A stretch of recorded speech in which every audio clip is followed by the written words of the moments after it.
I don't know, like, she's out there. You're the Florida version of Sex in the City, JD. That's when I was smoking my cigar. Don't be an asshole today.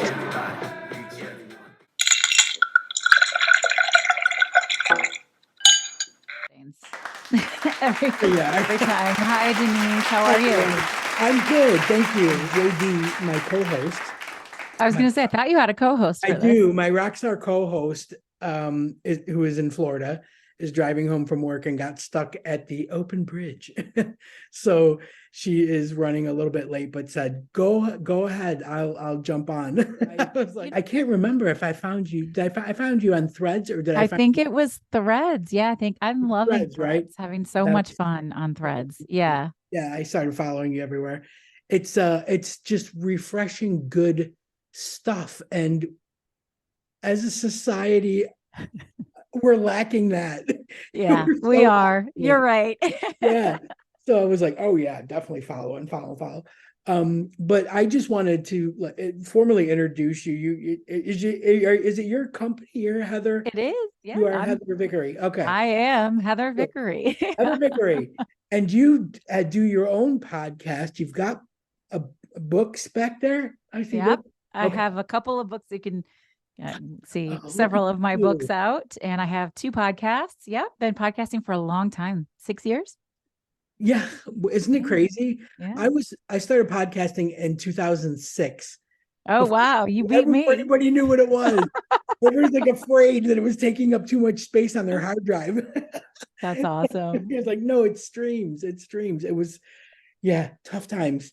But yeah, it's crazy right now because it feels like such an oversaturated market. But yeah, I kind of think like, people will seek out something that they want to hear, Sure. So it's just a matter of being, I guess, visible, and letting people know what you do, because, me and JD have been doing this since I think 2021. We started this one. I'd taken a little break, after so many years. I was producing other people's, because I just like, if I would have had that back when I started, makes a big difference. Yeah. So I was producing other people's, and then JD, because she's a performer and a singer, had nothing to do during COVID. And he said, do you want to do a podcast again? And I was like, yeah, let's do this. Sure. Yeah, we could do this, even though I'm in London and you're in Florida. Yeah.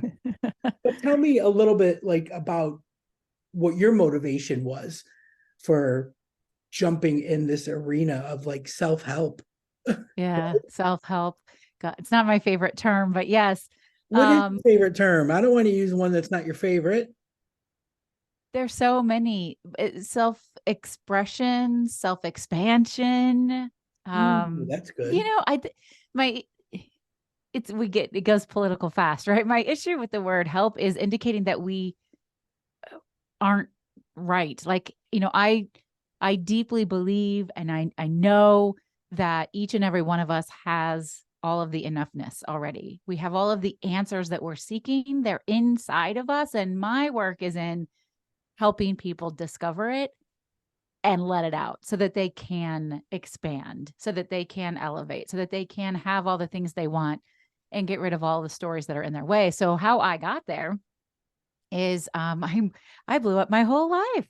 So I've been an entrepreneur my entire adult life, really, mostly. I will be 49 in just a couple of weeks. And I learned very early on in my career that while I worked well with people, I didn't work well for people. And my first business was as an event and wedding planner.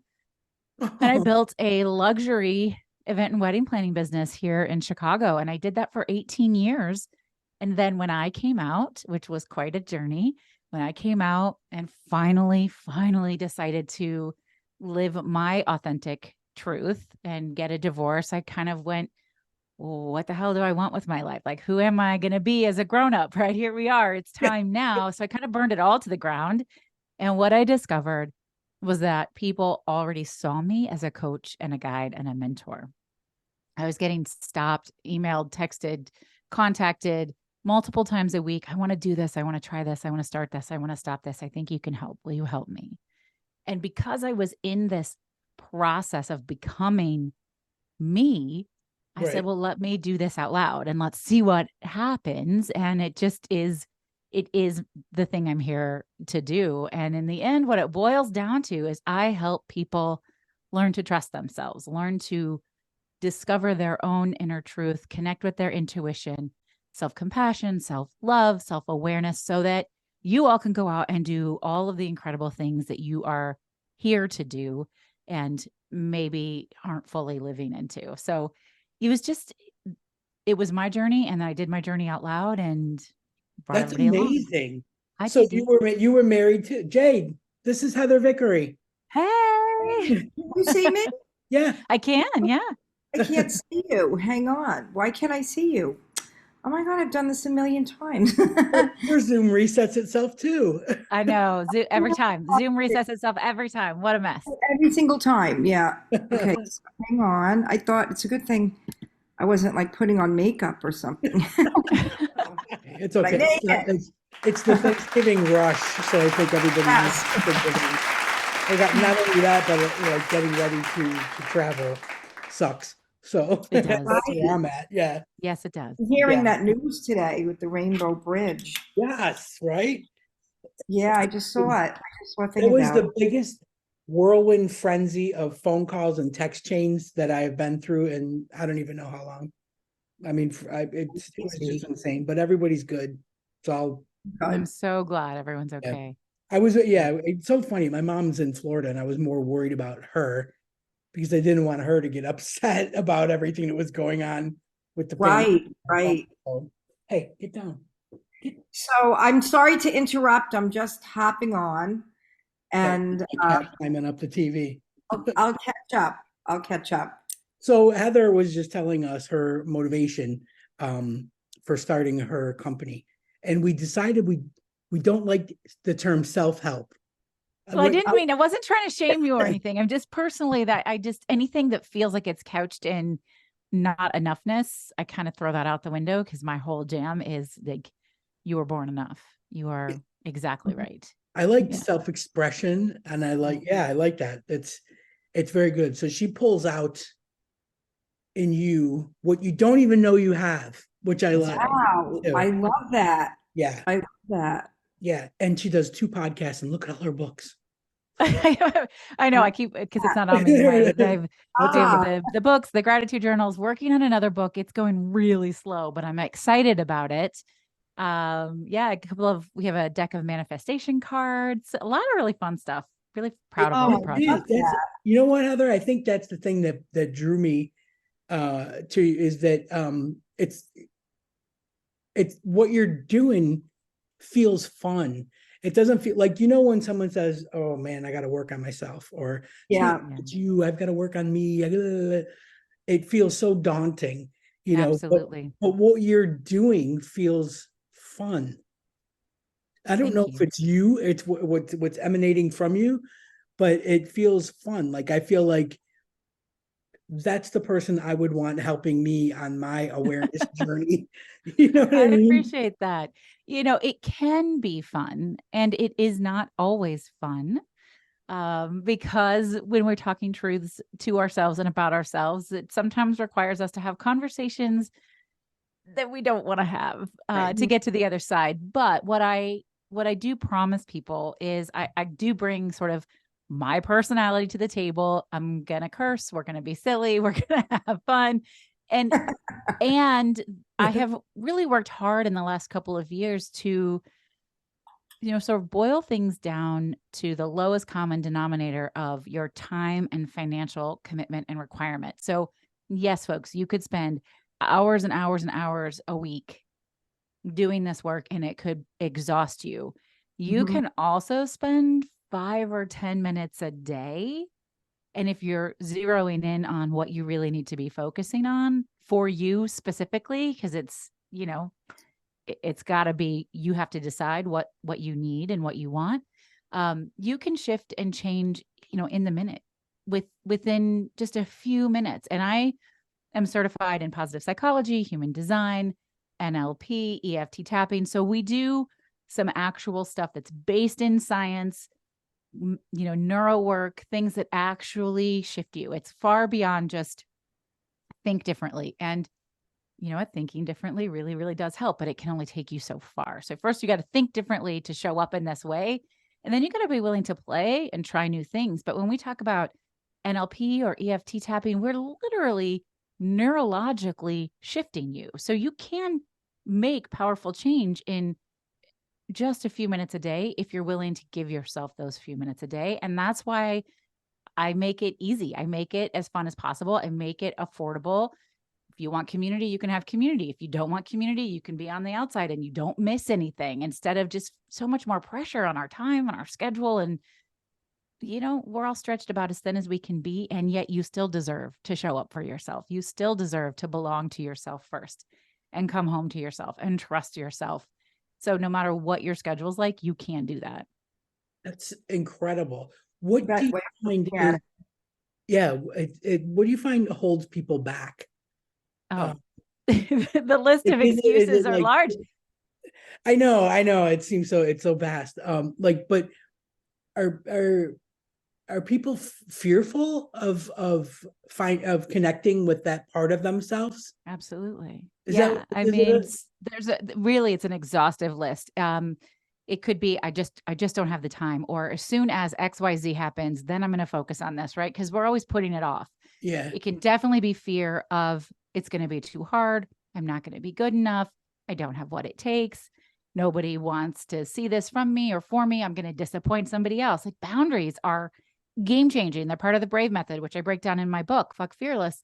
And people know that boundaries are great for them, but we're afraid, well, what if people don't like me anymore? Or what if, people don't respect my boundaries? The thing about fear is that it all lives in the future.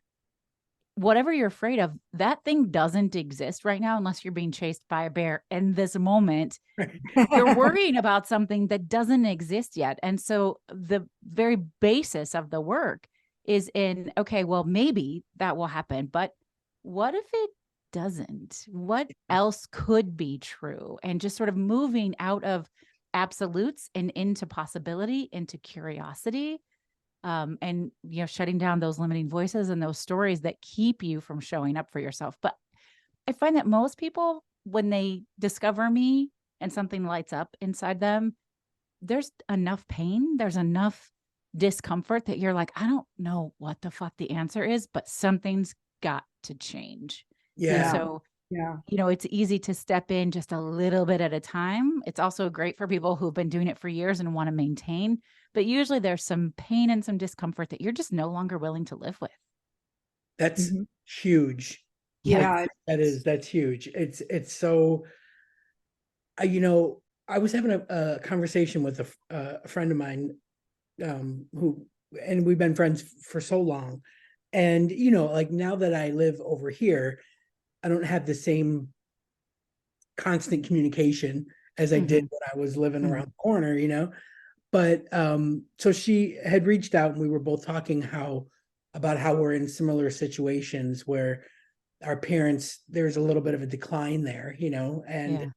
unfortunately hers is happening way faster with her Oh, mom. I'm sorry. Mine has MS, and Oh, she's, gosh. at that point where she's using the scooter and a wheelchair, and she doesn't really remember what she had for breakfast, but she's still spicy, man.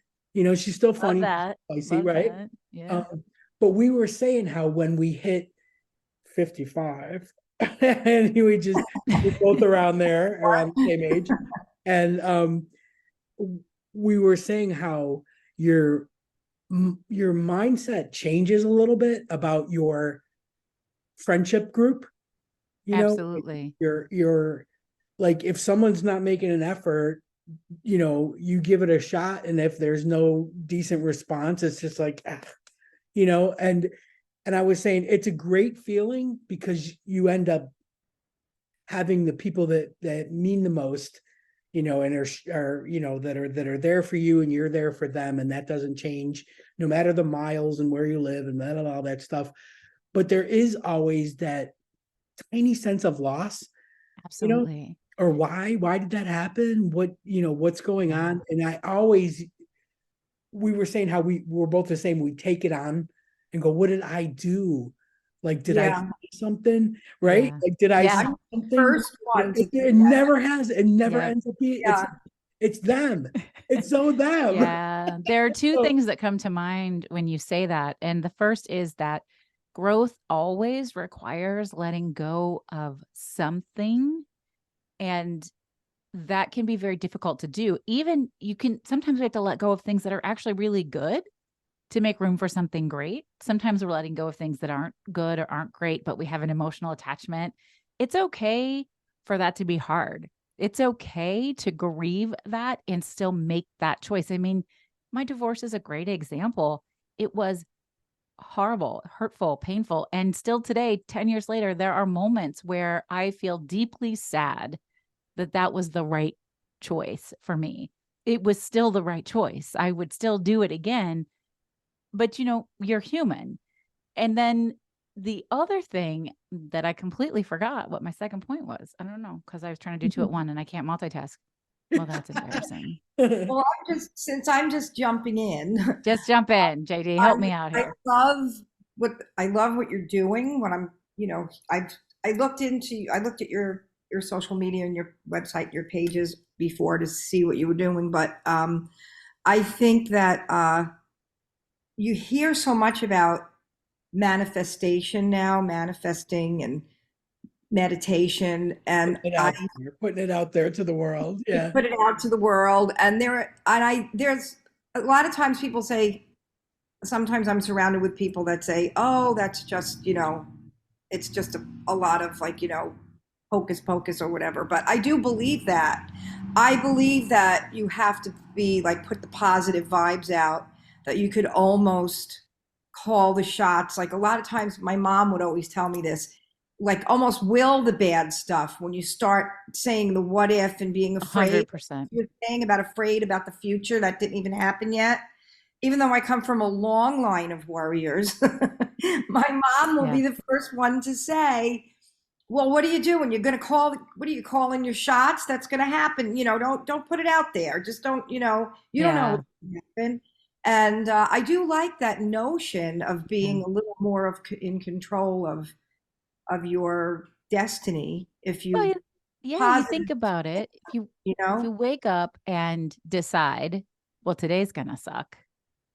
Then you're going to stub your toe when you get out of bed and you're going to spill your coffee on your new top. Like shit's going to go wrong because you've already decided it will. Yes. There's science that proves that what you focus on becomes true for you. And here, let me blow your minds for just a minute. So we're talking about manifestation. First of all, manifestation is not deciding you want something and then it just magically happens. That's not what it is. Right. Manifestation is declaring something and shifting the way you show up in the world so that you create it. And here's what my favorite mind-blowing fact is. It will mess with everybody's brain. It definitely messed with mine, but in all the right ways. In 2022, the Nobel Prize for Physics went to 3 physicists who have scientifically proven that the universe does not locally exist, that we are experiencing it like a hologram. So if you think about the speed of light and the speed of sound, we know that science been proven for a long time, that it happens way over here and we experience it over here. That's what's happening with the universe. That's what's happening in real time right now. It all started way over here and we're experiencing it here. So if you think about manifestation in that way, manipulating matter, manipulating time, what you're creating right now is what will exist, what you will experience in the future then.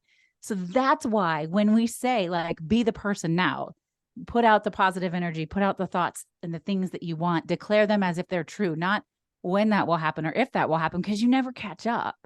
Right. Be there right now. You just make that your truth and then you'll catch up with it. Yeah.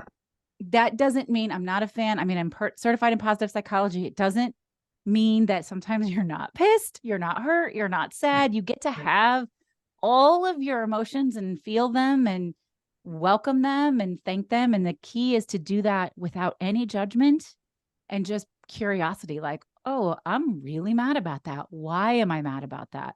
Now, I can't control what other people are doing, but what do I want to do now that I'm aware of this? Now that I have this information, who do I want to be in this moment? How do I want to be in this moment? And be intentional with that. Otherwise, we're just letting life happen to us. We are just in effect of everything, and everything's chaotic and out of control. So it all boils down to you being in control of yourself, taking responsibility for yourself in the moments, no matter what, and loving yourself through it and forgiving yourself for the shit you wish you'd done differently. But Yeah, you can create the future. You can absolutely create it. You are in the process of creating it right now. Whether you believe it or not is irrelevant. yeah. That's a big one though. It's mind-blowing. Forgiving yourself. Oh yeah. Forgiving yourself for the past mistakes and like I've really been working on this, just moving forward and not I'm such a dweller of I should have, why didn't I? The hindsight thing, and it's like I can't change it. And sometimes it's this little tiny for a split second, I feel like I could have, but you can't. So I've really been finding a great comfort in just living in you can't change what you did, but you can change the moving forward. That's all you can do. Yeah. So, my favorite mantra for that is it happened and now it's over. yeah. So who do I want to be? Yeah. And you can't, and sometimes there are messes you need to clean up. Yeah. And Yeah. that's something you just have to do and hope that you can be a better person to do it. But I think also, like what Denise, what you said before about people not owning their own mistakes or their own bad behavior or whatever. And like, I'm the first one, like you said, like to say it's my fault. It's all, it happened because I did this. Yeah. I'm surrounded with people that will never admit that it was them. And that's very frustrating too, because then I think you take that on too much. I think I do that Yeah. too much to Too myself. much. Yeah. It reminded me of the second thing I forgot. Now I know. That's the second thing. Because I had someone tell me once, a friend of mine who's actually a priest, he said, do you really think you're that powerful that if you had done that, that wouldn't have happened? Like he said, you're not really that powerful. So don't put that guilt on I love don't that. put guilt on yourself. Yeah. Yeah. No, it ties in exactly. So see, things always come back. You try don't over focus. One of my regular daily affirmations is other people's behavior is not about me. So you said it earlier, Denise, and then just now, JD, same thing. Like what other people do, the choices they make, the things they say can so often, and I probably experienced it 3 times today, that feels like a personal attack. Why would they do that to me? Or why am I not good enough that they don't post the pictures when we're together? Or why do they not love me enough that they don't do this for me, but they'll do it for somebody else? All of that.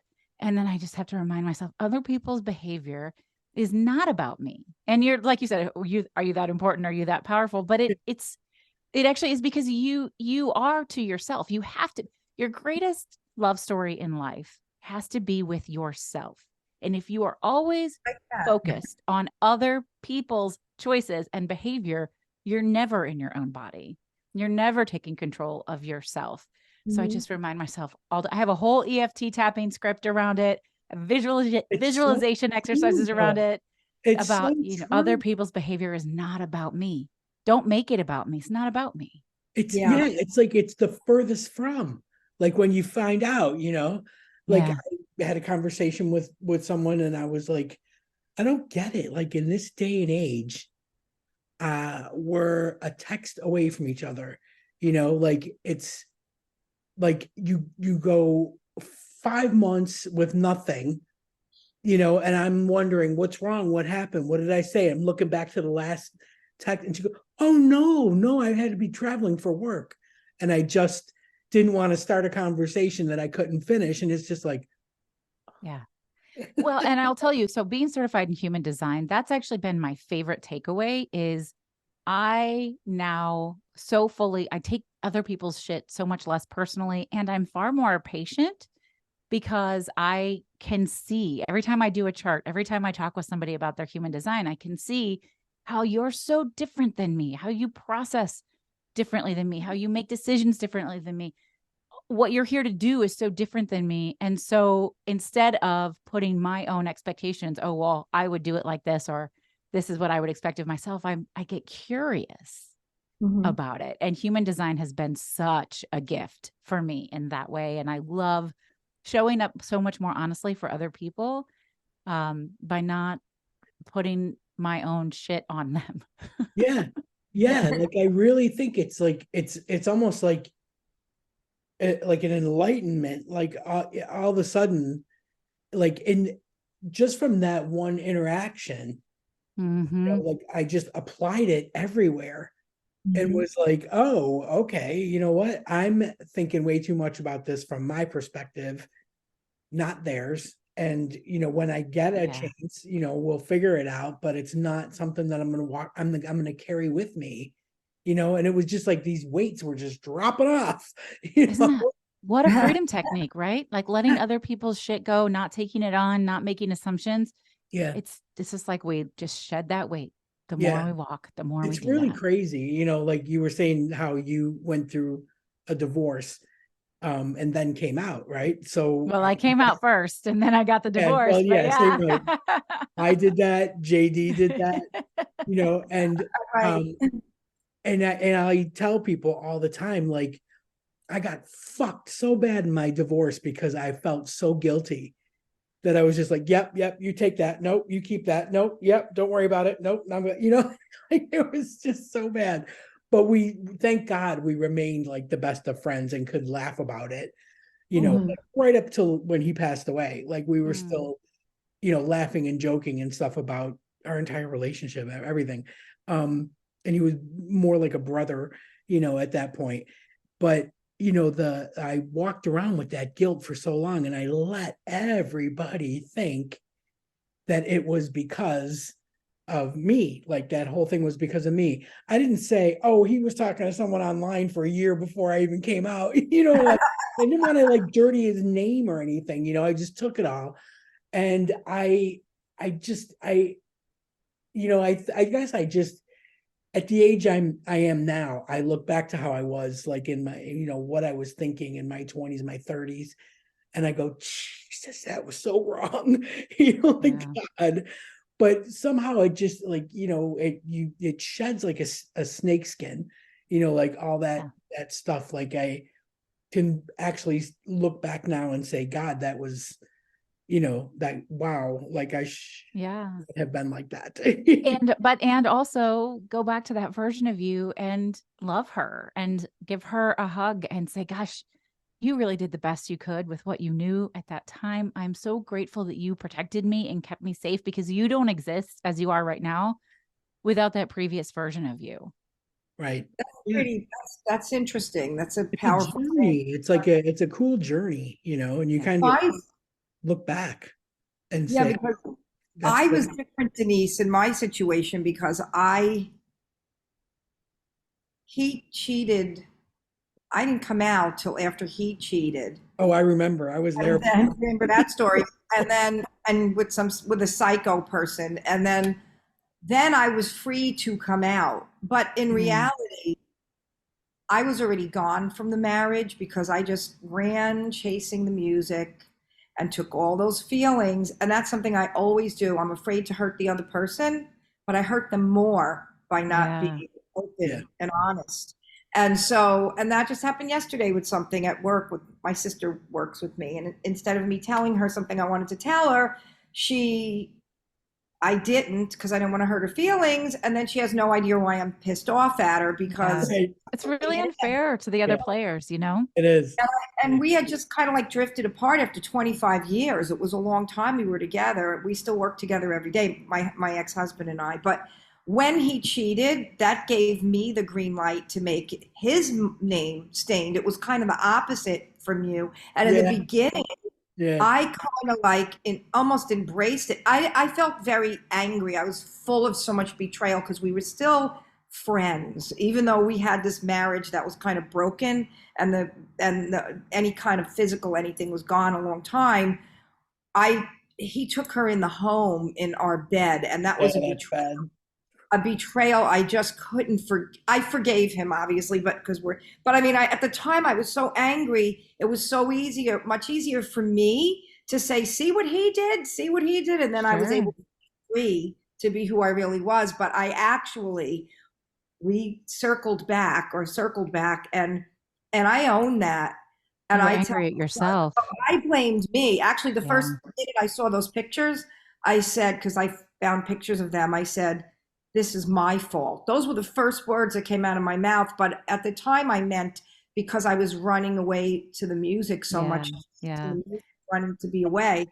But really, it was my fault because I was so distant from him way before that. I should have been honest and told him. Yeah. Well, So, so I really love that, taking responsibility. You're obviously not responsible for his choices, but you can be empathetic in saying, because of my own choices, I left this person feeling isolated and alone. And he could have also come and talked to you. You could have gone and talked to him. You all could have made a lot of different decisions, but also maybe, we just forgive each other and say, would have been nice if we'd done this differently, but we didn't. So what do we do now? But it is important to take responsibility. And I can look back at so many things. In fact, I'd always, for years, I'd said that, I got a divorce. I came out and I got a divorce for my kids because I wanted them to see what it looked like when a strong woman takes care of herself and shows up for herself and is authentic and vulnerable. And one of my daughters said to me in a private session, you did not do that for us. You need to admit that you did that for you. And I said, wow. you're right. I did. I had to do it for me because it was going to kill me. I am still glad that I could show you what that looks like, but you're right. It wasn't for you. It was for me. And I needed to be honest about that. It's very similar, JD. That was my opening. Oh, I have to do this so I can show them how to do this. Because then I put the onus on them instead of on myself. Yeah. Well, I wouldn't have done it if it hadn't been for them. I sure as fuck would have. I would have done it a lot earlier if it hadn't been for them. You know what I mean? So there's a lot of that. And that's a painful thing to acknowledge, but I don't want them to carry the weight. They're not responsible for the divorce. They're not responsible for my choices. I am. I have to own those and be really transparent about that. And also, it would have killed me, and a dead mother would not have been better than a divorced lesbian mother. So, what do we want to do? Well, it sounds like you're raising some really strong daughters because for them, sister, you don't even know, man. They all realize that. I don't think I would have. I would have just carried that guilt if my mom had. Right? I mean, I think it's probably the Italian Catholic guilt that still, lives inside of me. But for them to actually acknowledge it and come to you and tell you that you're doing something really right with your girls. Yeah, thank you. It is hard in the moment to be living in this space that I have always wanted for them. So just another silly example, just unwiring all the society stuff that we hear that our own parents did and we know, but it's hard in practice. The other day, one of my daughters put on a pair of her sister's glasses because she needs new glasses. And I said, oh, those are too big for your face. And they were, right? They were like touching the apples of her cheeks. And the eye doctor is going to say, and she said, that's not for you to say. It's for me to look at it. And she's 13. It's for me to look at it and decide for myself. And if I ask you for your opinion about the glasses, then you can give it. And you're like, God, these kids, they're hard on me, man, right? Like they're hard on me all the time. And then you remember, like, I want this kid in the fucking boardroom. I want her building her own table. She's going to do it. And they will all do it. All four of them, they will all do it. And I constantly feel like I'm being attacked because they're always telling me that. And I take it on. So other people's behavior, I did this bad thing. I'm a bad person. I'm a bad mom because I said this or I did this. To be fair, she didn't say you're a terrible person for this. She just said, it's not your place. Right. Okay. I'm sorry. Thank you. That's it, right? But Man. I've run it over in my head over and over and over in the last several days because I could feel really guilty. I could roll around in that. But other people's behavior is not about me, even though that really felt like it was about me. She was just telling me her truth, right? She was just declaring what she needs, setting her boundaries, and okay. But it is Oh man, I'll tell you what, kids hard work. today, like they're just on it. They're just on it. I remember when I was younger. This is the God's honest, just how bad parenting went down when I was younger. My cousin and I went to the beach for a while. We came back, we walked in, and my aunt, my cousin's mother, went, "Ugh, your face looks awful." Oh yeah, right. No, you can't do that shit. He got like so brown, right, at the beach. And my cousin goes, "I don't think you could say that." You And she cannot say looked at me that. and I'm like, yeah, you probably shouldn't say that, And my aunt's like, "What did I say? I'm just telling you the truth, I If know. your mother can't tell you the truth, who can?" I know. And there's I was like, layers "Oh, of it, right? There's layers of it. layer." I can remember really clearly in my mid 30s. So like I told you at the beginning, I'm going to be 49 in a couple of weeks. In my mid 30s, I started to go gray around my temples, and you guys can't tell because I love getting my hair colored. But I waited a long time to start getting colored. And I remember being in the car with my own mom who came over, leaned over, and she touched my hair and she goes, "Gosh, Heather, I was well into my 40s before my hair went that gray."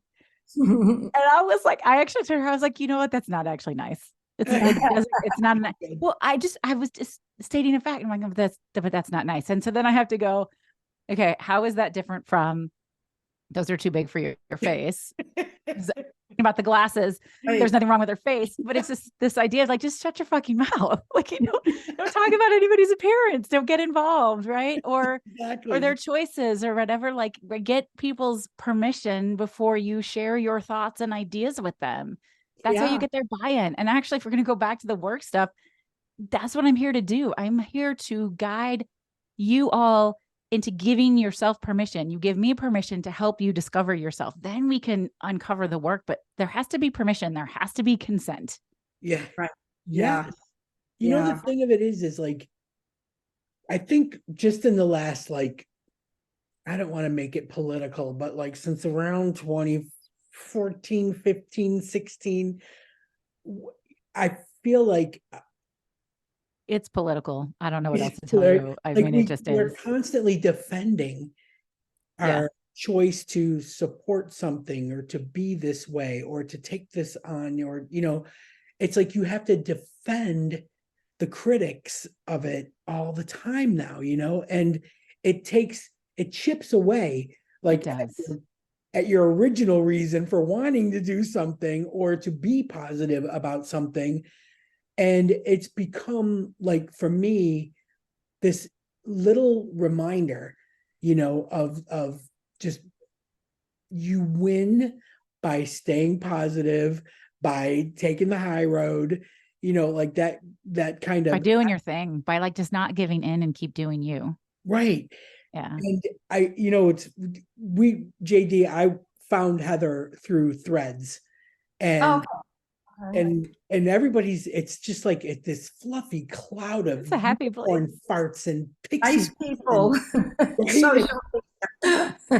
fucking beautiful over there.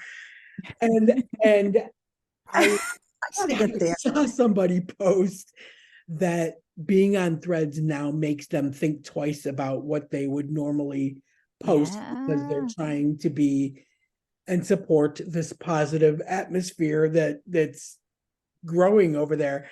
And I thought to myself, you know what? It's true.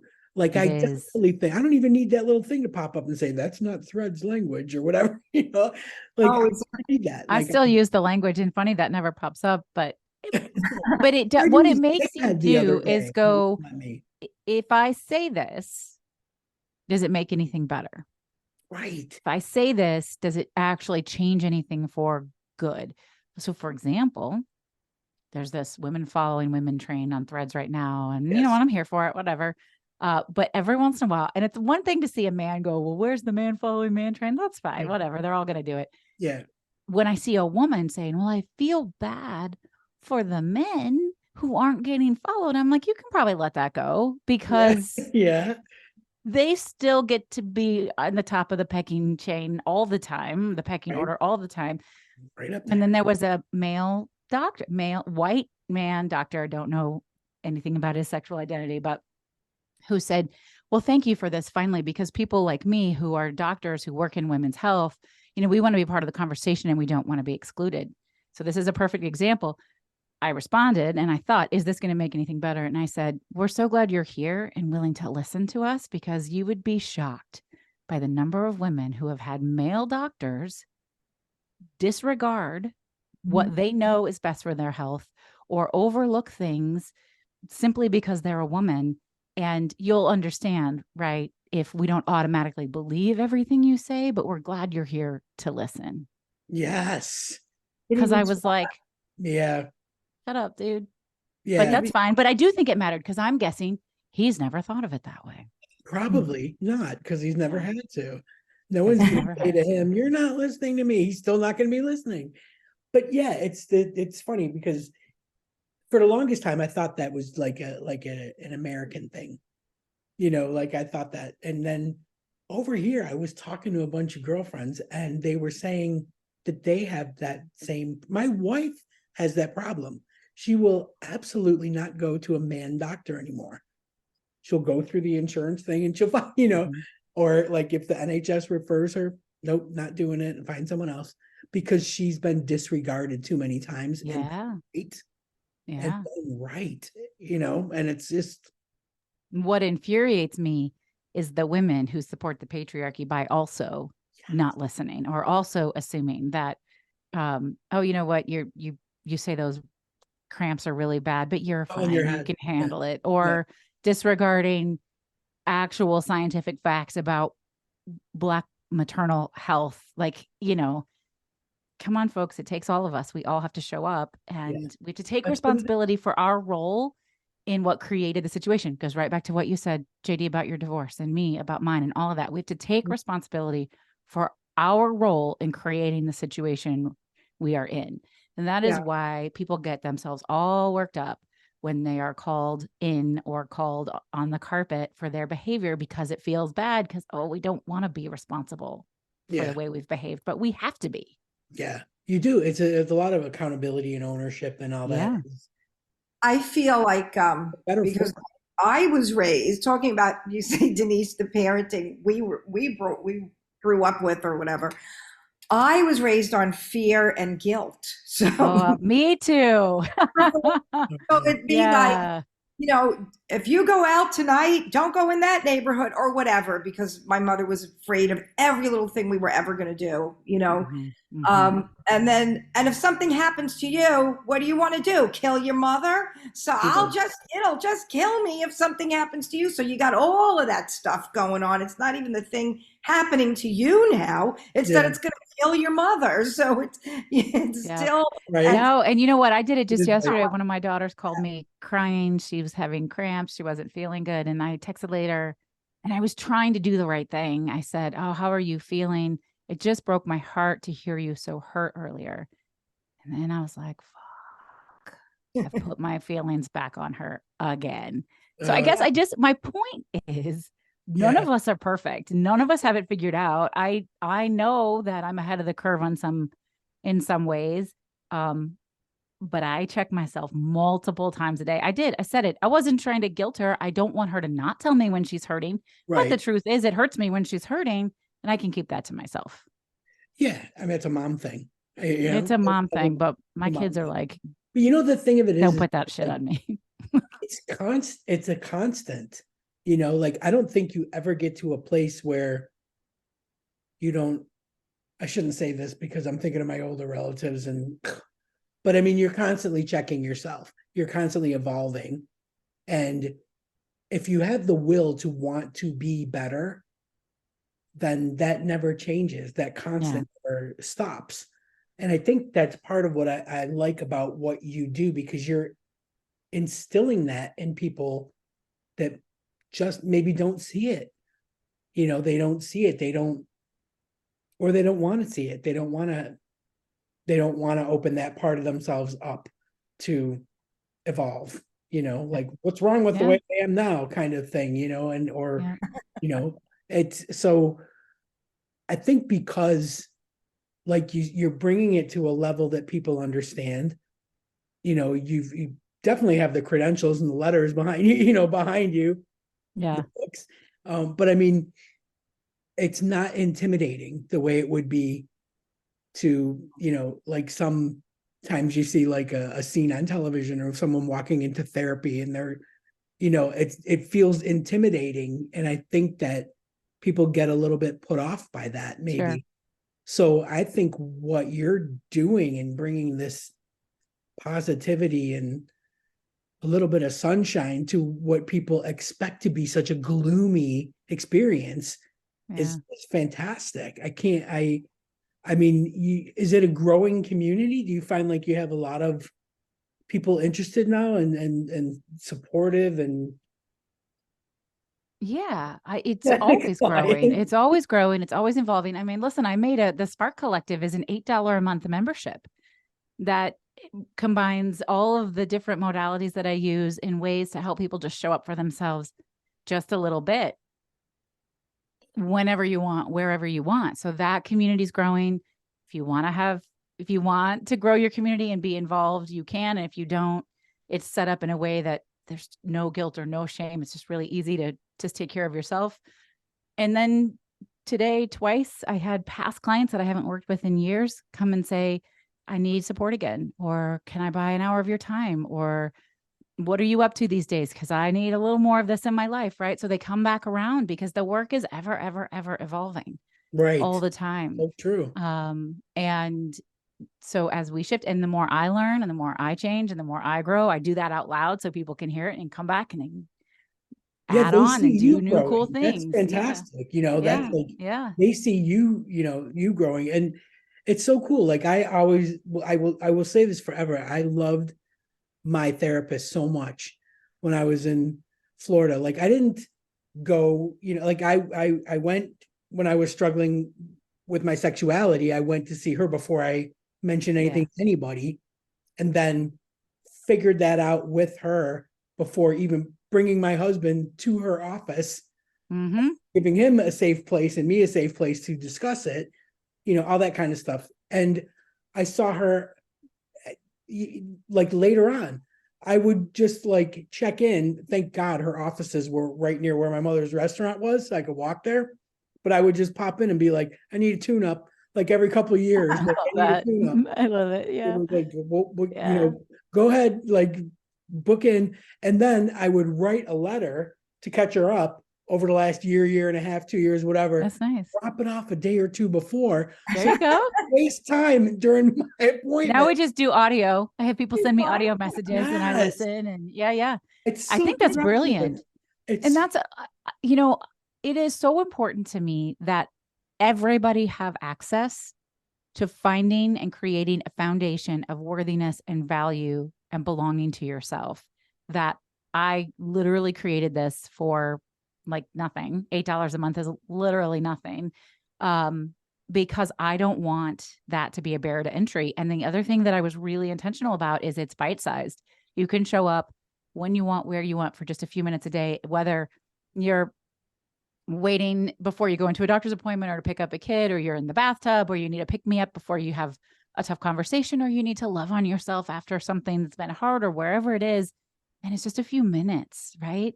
And it's so easy to show up for yourself. It's difficult to come up with excuses for not doing it because we've just made it so bite-sized.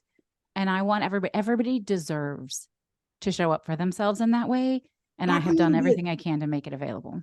Talk a little bit about that, like how people find it, how they join. Sure. Yeah. The Spark Collective is, so you can find it on my website. If you go to vickeryandco.com, you're going to see it. It's right there.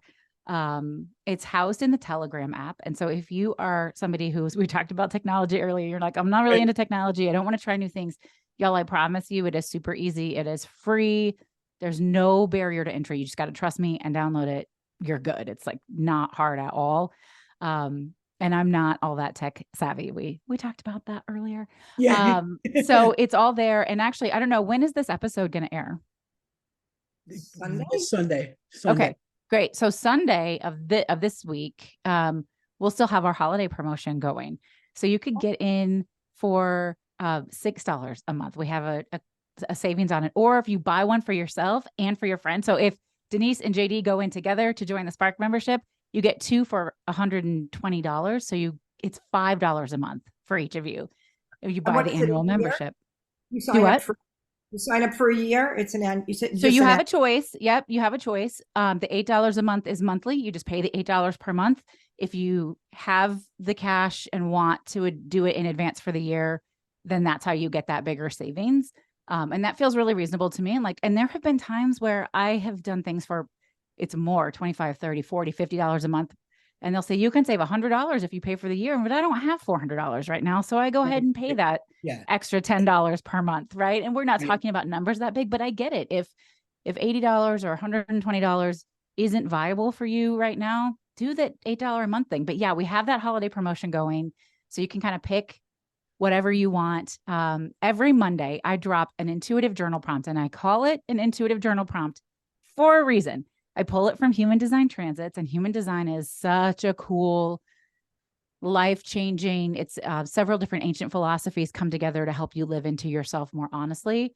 So I pull from Human Design Transits, which is energy that's actually active and alive for everyone on the globe for that week. And then once a month, I drop really cool content.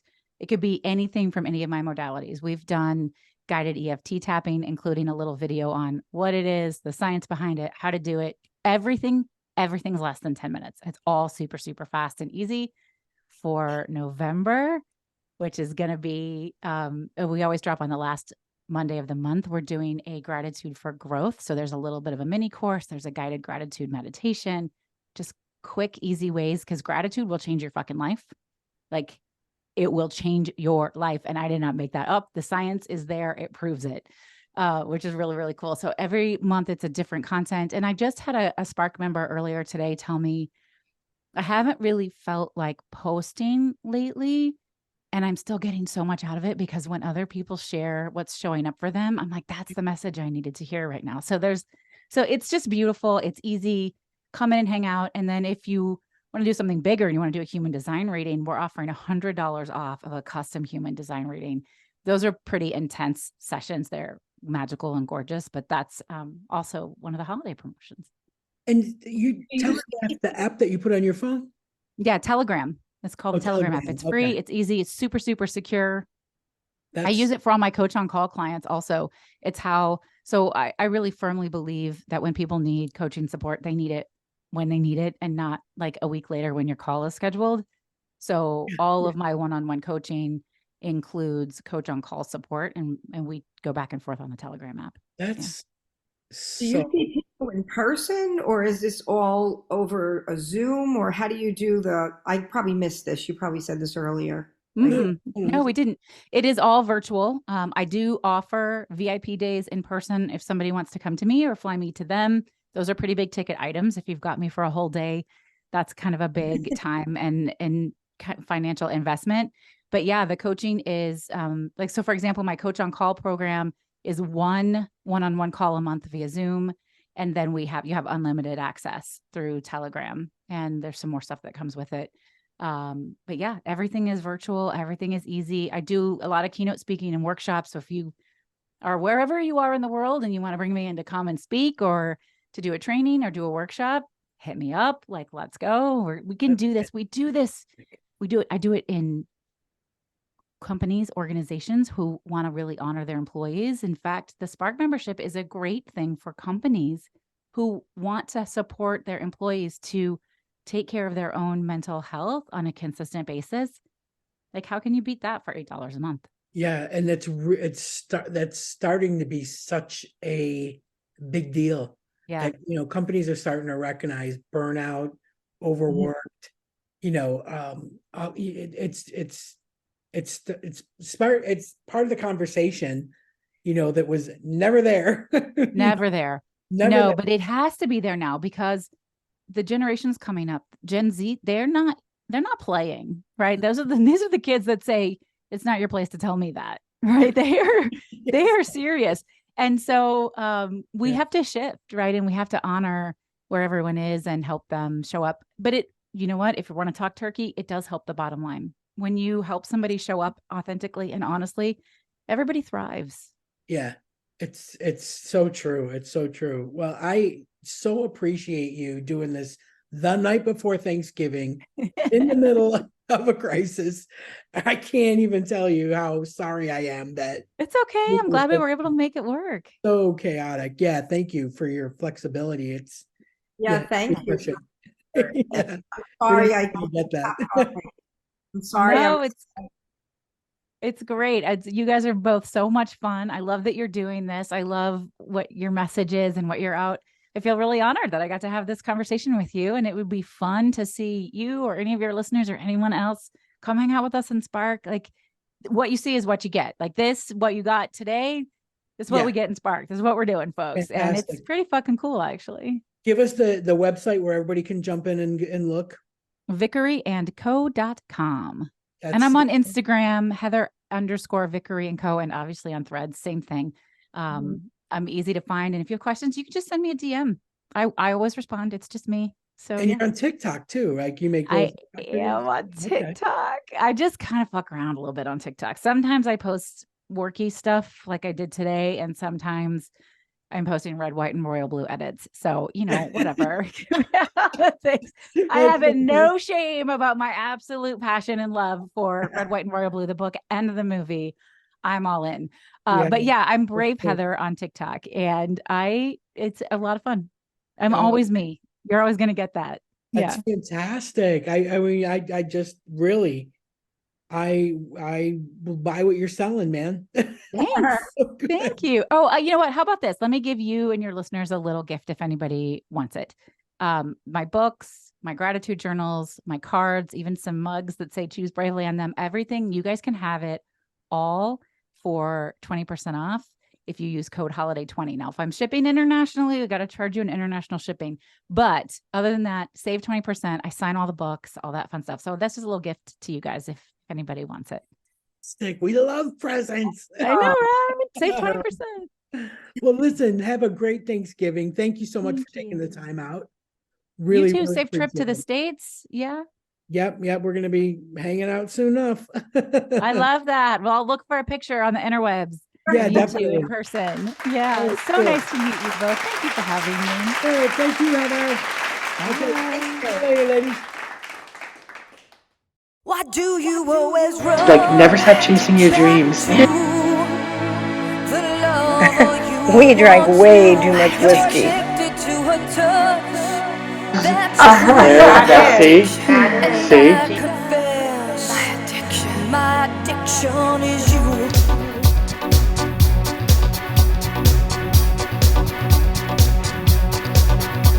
Don't ask me why I'm here tonight. I had to take this midnight drive to find you. And as I come in through the door, I see her dancing on the floor beside you. Why do you always run back to the lover you once knew? You're addicted to her touch, that's true. And I confess, my addiction is you. You look at me and in my eyes you see the hurt I can't disguise. I watch you, and though it seems I look right through, I'm noticing your every move. She's got you. Why do you always run back to the lover you once knew? You're addicted to her touch, that's true.